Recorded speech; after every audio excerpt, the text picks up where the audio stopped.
সদায় নিচিনা ওলাই গ'লো ঘৰত যাবলৈ কাৰণে এও গৈছে ভাড়া লৈ গাড়ী তো মা স্কুল যাবলৈ ওলাই আহিছিলে একেলগে ভাবিলোঁ এইখন জেগা খোজকাঢ়ি যাওঁ তাৰপিছত অটো দি বা টেম্পু দি যামগৈ তো এয়া ওলাই গৈ আছিলোঁ আৰু ট্ৰেক্টৰখনৰ পৰা মানে ইমান বালি পেলাইছে আৰু ধূলি হৈ গৈছেগৈ ৰাস্তাটো এনেই ঠেক তাৰপিছত দোকান আহি মানে ঘৰ আহি পালোঁ তাৰপিছত ঘৰ আহি পোৱাৰ পাছত মই চুলি অকণমান দেখাই আছিলোঁ অৱস্থাই নাই চুলিৰ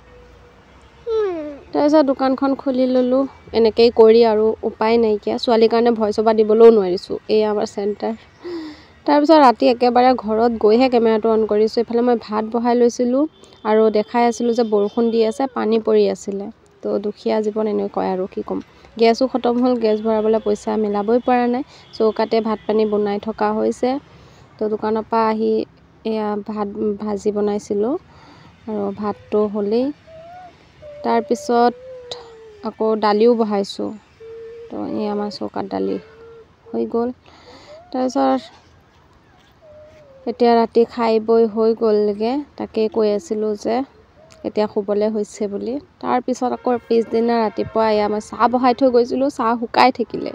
মায়ে কৈছিলে মেহেন্দি জেতুকা পাত লৈ আহিবলৈ কাৰণে আমাৰ গছত আছে যিহেতু তো জেতুকা পাত অনাৰ পাছত এয়া পিচি লৈ মায়ে আগতে মূৰত লগালে এইকণ মোৰ কাৰণে থৈ দিছিলে তো মায়ে কৈছে আটো চুলিকেইটাতো লগাই দিওঁ বুলি তাৰপিছত এয়াই মই লগাবলৈ কাৰণে আহিলোঁ মায়ে এফালে ধুনীয়াকৈ লগাই আছে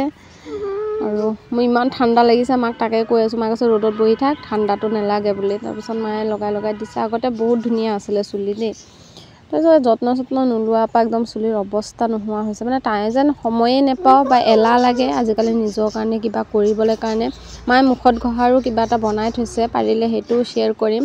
গাখীৰৰ চাৱনি যোনটো পৰে সেইটো দি এল'ভেৰা জেল নাৰিকল তেল তাৰপিছত হালধি দি বনাই থৈ দিছে মুখত লগাবলৈ তো মুখত লগোৱা টাইমত আকৌ দেখাম আপোনালোকক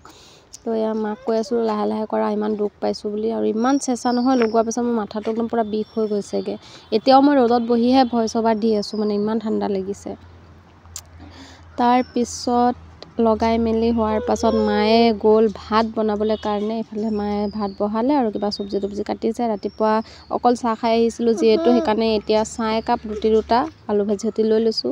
ছোৱালী দুষ্টামি কৰি থাকে আৰু মিচিক হাঁহি থাকে তাৰপিছত মাতিলোঁ যে আহা আমি চাহ খাই লওঁ তো এয়া চাহ খাইছোঁ আজিলৈ বাই বাই